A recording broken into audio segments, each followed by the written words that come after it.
ସେଇଟା ତ ତା ଦେହରେ ଲାଗି ନଥାଏ। ତେଣୁ ମାର ଖାଦ୍ୟ କେମିତି ତା ଭିତରେ ଯାଉଛି ସେଇ ସକାଶେ ଆପଣଙ୍କୁ ପଚାରୁଛି। ଆପଣଙ୍କୁ ତ ମୁଁ ଗୁରୁ କରିକିରି ଆପଣଙ୍କଠୁ ବହୁତ ଜିନିଷ ଶିକ୍ଷା କରୁଛି ଇଏ କରିକି।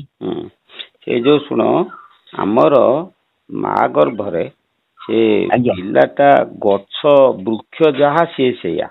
ଆଜ୍ଞା ଗଛ ଯେମିତି ମାଟିରୁ ରସ ଟାଣିକିରି ବଢେ। ଆଜ୍ଞା ଆଜ୍ଞା କିନ୍ତୁ ତାର ନିଶ୍ୱାସ ପ୍ରଶ୍ୱାସ ଅଲଗା ତ ତାର ବିଜ୍ଞାନ କହୁଛି ପତ୍ର ବାଟେ ନିଏ ସେ ଅଲଗା କଥା। ଆଜ୍ଞା ସେ ମାଟିରୁ ରସଟା ଟାଣିକିରି ଗଛଟା ବଢେ। ଆଜ୍ଞା ଆଚ୍ଛା ଯଦି ବଢେ ସେଠି ଆଉ ତାର ଫୁସଫୁସ ନାହିଁ କି କିଛି ନାହିଁ ସେ ନିଶ୍ୱାସ ନଉଛି କି ଗଛ? ନାଇଁ ନାଇଁ ନାଇଁ ଆଜ୍ଞା ଠିକ ଠିକ ଠିକ ମୁଁ ସେଇଆ ତ ପଢି ଜାଣିଛି ଆପଣଙ୍କଠୁ ଶୁଣିଛି। ହଁ ମୁଁ କହୁଛି ଶୁଣ ଆମର ଯେତେବେଳେ ପିଲାଟା ମା ଗର୍ଭରେ ଥାଏ ସେତେବେଳେ ତାର ଫୁସଫୁସ ଏଗୁଡା ସବୁ ତିଆରି ହେଇନଥାଏ।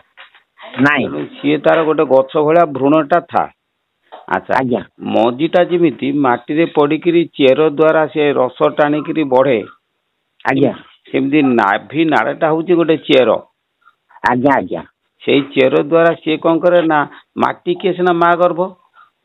ଆଜ୍ଞା ମା ଗର୍ଭର ବିଭିନ୍ନ ପ୍ରକାରର ରସ ଜୈବିକ ରସ ମା ଗର୍ଭର ଯୋଉ ଧାତୁ ଅଛି ଆମ ଗୁରୁ କହିଲେ ଯେଉଁ ଦ୍ରବ୍ୟଟି ଭକ୍ଷେ ମାତୃ ସେହି ଦ୍ରବ୍ୟରେ ବଢେ ଧାତୁ। ଅର୍ଥାତ ଯୋଉ ମା ଟା ଯୋଉ ଖାଦ୍ୟ ଖାଆନ୍ତି ସେଇ ରସ ରକ୍ତ ଭିଟାମିନ ସେଇଟା କଣ ହୁଏ ନା ନାଇ ନାଡ ବାଟେ ଗୋଟେ ଯାଏ। ଯଦି ଭ୍ରୂଣଟା ଗୋଟେ ଗଛ ହୁଏ ନାଇଟା ହଉଛି ତାର ଚେର ଆଉ ମା ହଉଛି ତାର ମାଟି। ଆଜ୍ଞା ଆଜ୍ଞା ଆଜ୍ଞା ବୁଝିପାରିଲେ ନା ମା ରୂପକ ଧରଣୀ ବା ମାତୃ ରୂପକ ଧରଣୀ ଧିଅରୁ ନାଭି ରୂପକ ଚେରରେ ସେ ଭ୍ରୂଣ ରୂପକ ଉଦ୍ଭିଦ ସେ କଣ କରେ ନା ତାକୁ ଟାଣୁଛି। ଟାଣିକି ବଢୁଛି ଯେତେବେଳେ ତାର ସମ୍ପୂର୍ଣ୍ଣ ନିଜର ପାକସ୍ଥଳୀ ସବୁ ତିଆରି ହେଇକି ନିଜେ ଯେତେବେଳେ ସକ୍ଷମ ହଉଛି ଖାଦ୍ୟ ଖାଇବା ପାଇଁ ନିଶ୍ୱାସ ନେବା ପାଇଁ ଯେତେବେଳେ ସମ୍ପୂର୍ଣ୍ଣ ସକ୍ଷମ ହେଇଯାଉଛି ସେଉଠୁ ନାଭି ନାଡଟି କଣ ହଉଛି ନା ସେଠୁ ବିଚ୍ଛିନ୍ନ ହେଇଯାଉଛି ପିଲାଟି କଣ କରେ ନା ବାହାରକୁ ପଳେଇ ଆସୁଛି। ଆଜ୍ଞା ଆଜ୍ଞା ସେଇଠିକି ଆଜ୍ଞା ଆମେ ଜାଣିପାରୁନଥିଲି ତ ଆପଣଙ୍କ ଚେଷ୍ଟା କରୁଛି କହିଛି ଗୁରୁମୁଖୀ ନହେଲେ କୌଣସି କଥା କିଛି ଜାଣିପାରିବ ନାହିଁ। ତେଣୁ ଗୁରୁମୁଖୀ ହବାକୁ ଆପଣଙ୍କ ପାଖକୁ ମୁଁ ଟିକେ ଫୋନ କଲି। ଆପଣ ବ୍ୟସ୍ତରେ ଥିବେ ଯାହା କରିଥିବେ ମୁଁ ଆଜ୍ଞା ଆପଣଙ୍କୁ କୋଟି କୋଟି ନମସ୍କାର କରୁଛି। ଆଉ ଆପଣଙ୍କୁ ଗୁରୁ କରି ଆପଣଙ୍କ ଠାରୁ ବହୁତ ଜ୍ଞାନ ମୁଁ ପ୍ରାପ୍ତ ହେଇଛି। ଆପଣଙ୍କ ଭଳିଆ ଗୁରୁ ମୁଁ ଦେଖୁଛି ଆଉ ଆମ ଓଡିଶାରେ ପ୍ରାୟ ନଥିବେ। ଆଉ ମୁଁ ଆପଣଙ୍କୁ ବହୁତ ଦିନ ହେଲା ଗୁରୁ କରିକି ଆପଣଙ୍କ ଜ୍ଞାନରେ ମୁଁ ଜ୍ଞାନୀ ହେବାକୁ ଚାହୁଁଛି। ଆଉ ମୁଁ ଖୁସି ବହୁତ ଖୁସି। ମୁଁ କେତେବେଳେ ବିରକ୍ତ ହେବେ କଣ ହେବେ ନା ବିରକ୍ତ ନୁହେଁ ମତେ ଖାଲି ଦିନ 9ଟାରୁ 11:30 ଭିତରେ ଫୋନ କରିବ। ଆଜ୍ଞା ଆଉ ପୁଣି 3ଟାରୁ 5ଟା ଭିତରେ। ଆଜ୍ଞା ଆଜ୍ଞା ଆଜ୍ଞା ଏଇ ସମୟ ଭିତରେ ଫୋନ କଲେ ମୁଁ ଟିକେ ଫ୍ରି ହେବି। ମୁଁ କେତେବେଳେ ଧର ଠାକୁର ପୂଜା କରୁଛି ଅସୁବିଧା ତମେ 9ଟାରୁ 11:30 ଭିତରେ ଫୋନ କରିବ କିମ୍ବା 3ଟାରୁ 5ଟା ଭିତରେ ଫୋନ କରିବ। ଆଜ୍ଞା ଯୋଉ ଜିନିଷ ବୁଝି ନ ପାରିବି ଆପଣଙ୍କ ପାଖକୁ ଫୋନ କରିକି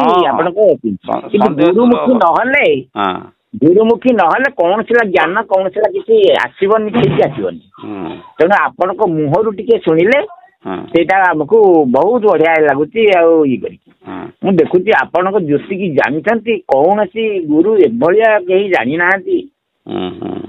ନା ଏତେଟା ଜିନିଷ କେହି ଜାଣିନାହାନ୍ତି। ଖାଲି ତୁଚ୍ଛାରେ ଖାଲି ମିଶ ଦାଢି ରଖିକିରି ଗେରୁଆ ବସ୍ତ୍ର ପିନ୍ଧିକିରି ଗୁରୁ ହେଇଛନ୍ତି। ସେମିତି ମତେ କାହିଁକି ବିଶ୍ୱାସ ହଉନି। ଆପଣଙ୍କୁ ତ ମୁଁ ଦେଖୁଛି ଭଗବାନ ଆପଣଙ୍କ କଣ କେମିତି ଭଗବାନ ଅଛନ୍ତି ଆପଣ ନିଜେ ଭଗବାନ। ଦୟାନିଧି ମୋ ହୃଦୟରେ ଅଛି। ଦୟାନିଧି ଆଜ୍ଞା ଆଜ୍ଞା ଆଜ୍ଞା ଆଜ୍ଞା ଆପଣଙ୍କୁ ମୁଁ ଯୋଉ ଦିନଠୁ ପାଇଲିଣି ସେଇ ଦିନଠୁ ମୁଁ ନିଜକୁ ଧନ୍ୟ ମନେ କରୁଛି।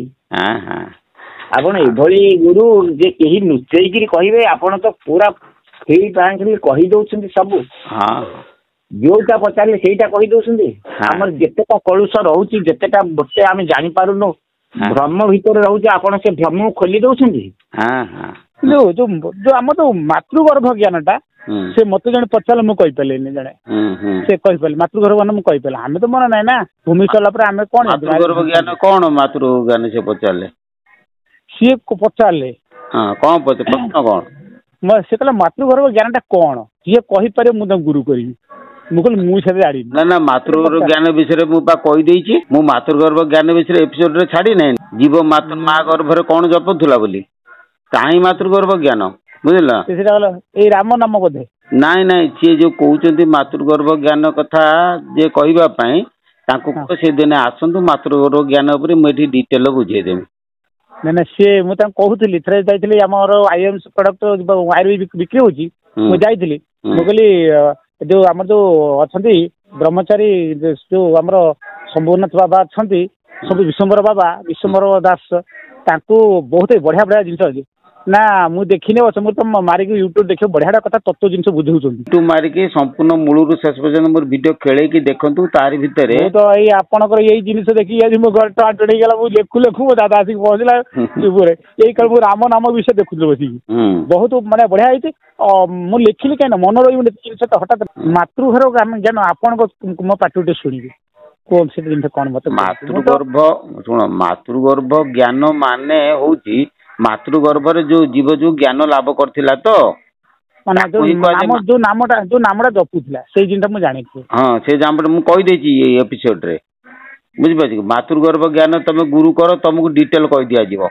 ଯୋଉ ଲୋକ କାହିଁକିନା ଆମର ଏଠି ହିନ୍ଦୁ ଶାସ୍ତ୍ର ହଉଛି ଗୁରୁ ଘରର ପାଠ ଆଉ ଗୁରୁଙ୍କର ରେଷ୍ଟ୍ରିକ୍ସନ କିଛି ଅଛି ମୋ ପାଖରେ ତଥାପି ଏମିତି ଗୁରୁ ଅଛି କି ହାତ ମାନେ ଆପଣ ତ କହି ଦଉଛନ୍ତି ଟୋଟାଲି ଆଉ ଟିକେ ଭିତରେ ରଖୁଛନ୍ତି ମୁଁ କହି ମୁଁ ଥରେ ମୋ ବାବାଙ୍କ ଦୀକ୍ଷିତ ବିଲା ଗୋଟେ ମତେ କହିଲେ ନାଇଁ ତାଙ୍କ ତ ଅଣାକା ଲେଖା ଏଇ ଯୋଉ ବୁଲେଇ ଲେଖା ଦେବନୀ ଲିପିଟା ମୁଁ ଦେଖି ଭାରି ଖୁସି ହେଇଥିଲି ତାପରେ ମୁଁ କହିଲି ନା ସିଏ କହିଲା ସେ ବାବା ନାହାନ୍ତି ଆଉ ଗୋଟେ କଥା ବାବା ଘଟଣା କଣ ହେଇଛି ମୋର ଗୋଟେ ଷ୍ଟୁଡେଣ୍ଟ ସେ ହଉଛି ମାନେ MCA ବାଲା ସେ BSc ପରେ MCA କରିଥିଲା ଆପଣଙ୍କର ସେ ମାନେ ଦୀକ୍ଷିତ ହେଇଯାଇଥିଲା ସେ ଦୟାନିଧି ପରମହଂସ ଦୀକ୍ଷିତ ତାଙ୍କୁ ଜଣେ ଦେଇଦେଇଛି ଅନୁକୂଳ ଚନ୍ଦ୍ର ଦୀକ୍ଷା ଜବରଦସ୍ତ ଦେଇଦେଇଛି ସିଏ ଗୋଟେ କନଫ୍ୟୁଜ ଭିତରେ ମୁଁ କାହାକୁ ଜପିବି ତାପରେ ଆମର ସାର୍ ମାମୁଁ ଯିଏ ସିଏ ଦୀକ୍ଷିତ ଦୟାନିଧି ବାବାଙ୍କ ପରମହଂସ ଦୀକ୍ଷିତ ହେଇଥିଲା ତାଙ୍କୁ ଏଇଖିଣି ସିଏ କହନ୍ତି ନା ଆମର ଯୋଉ ଶିଶୁଅନ୍ତ ସିଏ ଦୀକ୍ଷାରେ ପଶିଯାଇଛି ମୁଁ ସାର୍ ସିଏ ଆମ ଶିକ୍ଷକ ସାର୍ ଆପଣ ଗୋଟେ ଦୀକ୍ଷା ନେଇଥିଲେ ଗୋଟେ ଲୋକ ଦିଟା ବାପା ଧରିବା ମାନେ କେତେ ଅସୁବିଧା ଆପଣ ଜାଣିଛନ୍ତି ନା ଦିଟା ବାପା ଧରିଲେ ନା ଦିଟା ବାପା ଧରିଲେ କିଛି ନାହିଁ